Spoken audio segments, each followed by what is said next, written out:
Hello everybody, this is Conquering History Games, and this is a video that has nothing to do with history or video games. This is just something that me and several people were talking about during a live stream recently, and so I thought I would make some predictions in order to have on the record what I think is going to happen for Wrestle Kingdom 13, which is coming up on January 4th. And so if you don't know anything about NJPW, then you should just turn this video off because none of it's going to make any sense because I'm going to talk as if you know who all of these people are. Okay, so let's just go down the card. First card, the match to determine the #1 contenders of the Never Openweight 6-Man Tag Team Championship literally does not matter. It's on the pre-show, it doesn't count, so that's my official prediction, does not matter. Alright, let's move on now. Kota Ibushi versus Will Ospreay for the Never Openweight Championship. I'll actually be very surprised if this is indeed what they have open the night, the official card, but we'll have to see. Now, this is tricky because Kota Ibushi just got the belt, and it's really rare that New Japan likes to hotshot titles, but I think they've had this plan in place for a while, because Ospreay has wanted to move up to heavyweight. He's coming off an injury. He's got a lot of momentum because of that. They just had that tag team match to end 2018. And I think like Ospreay has really improved. He's starting to pull back on the flippy stuff. Like he still does the flippy stuff because it's his gimmick, but I think he's starting to understand that like you got to pick your spots for that. Especially tag teaming with Tanahashi, I'm sure some of that carried over. So even though Ibushi just became champion like less than a month ago, I think it's Ospreay. He's going to pick it up. It's going to help him transition over to heavyweight. And who knows, maybe we'll see him defend against some juniors, which would be interesting because it's been ages since they did that with the Never Openweight. Anyway, so official prediction is Will Ospreay new champ. Okay, moving on. Number 3, Suzuki-gun of Kanemaru and El Desperado versus Roppongi King 3K with Sho and Yo versus Los Ingobernables de Japón of Bushi and Shingo Takagi for the IWGP Junior Heavyweight Tag Team Championship. I think, again, this is something where Shingo's the new guy. Oops. Shingo is the new guy. I think he's freaking awesome. I cannot wait until he moves up to heavyweight. And it's my understanding that they're only going to keep him down in the junior heavyweights until Hiromi Takahashi comes back. And then then they're going to move him up to heavyweight. So maybe that'll happen by the G1. I sure hope so. I'd love to see him get in matches like against Ishii and people like that. He's just so freaking high octane. It's amazing. So I know that Sho and Yo won the championship tournament, but I think they did that because they didn't want to have Shingo go over too high too fast. And you know he is the key to this whole match. So I think they wanted to wait, and it should be another pretty solid match. Especially Roppongi 3K and Shingo, they've got really great chemistry together every time they're in the ring, and Desperado's pretty sweet too when he wants to turn it on. So I think they also want to throw Bushi a bone. It's been a pretty long time. 3K is going to be fine. They're not going to break up over this. They'll still be around.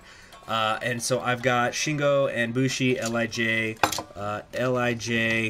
new junior tag champs. All right. So, number 4, Tomohiro Ishii versus Zack Sabre Jr. for the Rev Pro British Heavyweight Championship. I believe Ishii's only beaten Zack Sabre once. And the main thing that keeps me from saying it's 100% sure that Ishii's going to win, because I think he is going to win. He's had even by his own standards, he's had an amazing, amazing year.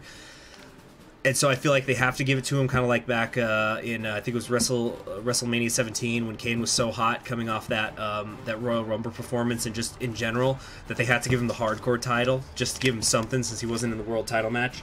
I think Ishii's going to win here. He's going to beat Zack Sabre Jr., and so this is kind of bad for Suzuki-gun. I think they're just getting swept tonight. That's just the way it's got to be. All right, so Ishii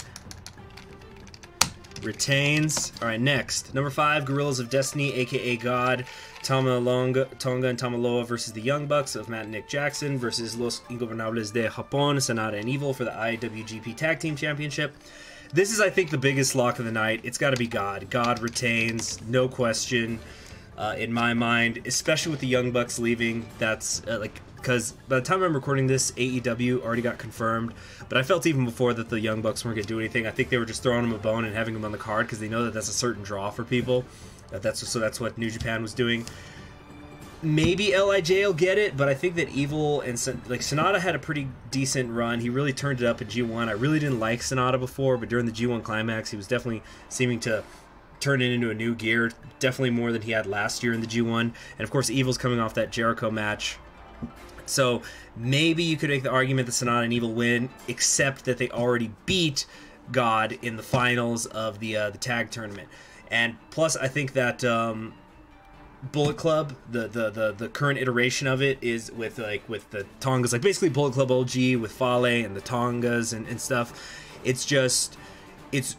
They're going to have a really, really strong first half of 2019, I think, and so they're going to sweep tonight. So God retains. This is set in stone. Like, it's already happened. That's how confident I am about this. It is, this is the one I'm going to be horribly embarrassed if it doesn't happen. Okay, number 6, Cody versus Juice. Cody, you know, I want him to lose. I fucking hate Cody. He's super overrated. I don't want to get into it right now, but I really like Juice, and I want Juice to beat him. This is also a rematch of a Wrestle Kingdom rematch. This is the second time they've met at Wrestle Kingdom, and Juice lost before, so he's going to get his win back. He's going to get the US belt, and we could just try to forget this horrible chapter of Cody being an NJPW. Hopefully never to return. So Juice, new champ for the US title. All right.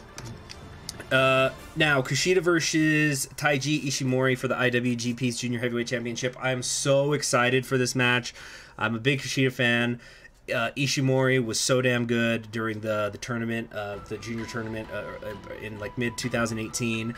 I was rooting for Kushida to win the vacant belt, so that, because I figured that whoever won, Ishimori's got to get a shot. Like, he's due for it. And so they've set that up here. As much as I like Kushida, he's the ace of the juniors. It's got to be Ishimori.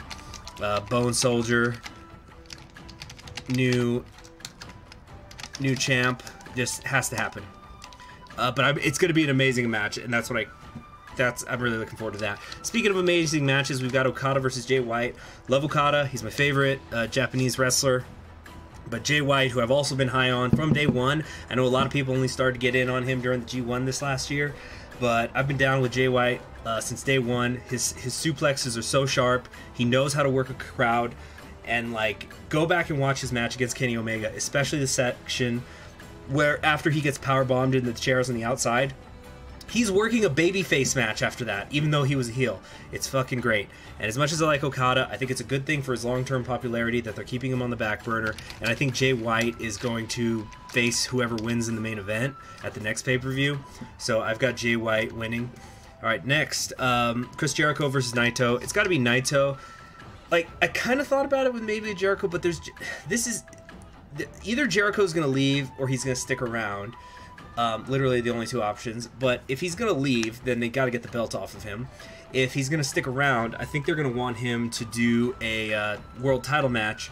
Probably, like, I think especially if Tanahashi's sticking around, that'll, for me, be a signal that Chris Jericho is going to fight him at one point. Because Tanahashi is one of those few other people that's on such a high level that they're worth bringing Jericho out, because I'm sure he costs a lot of money to do that.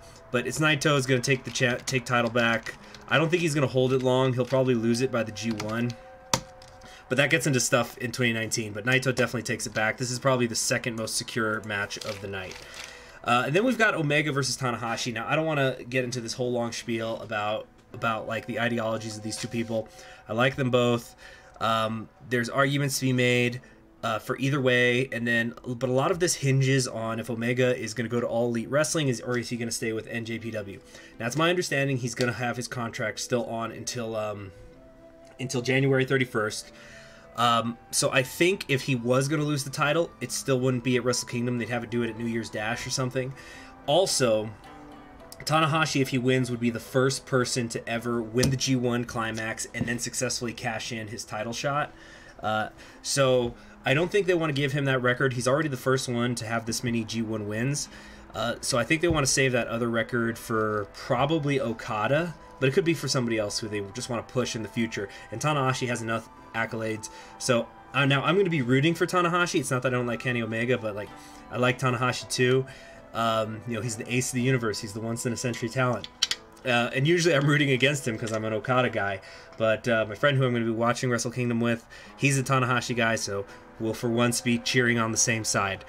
So my official prediction, though, is going to be Omega. Predicting Omega, but I want Tana.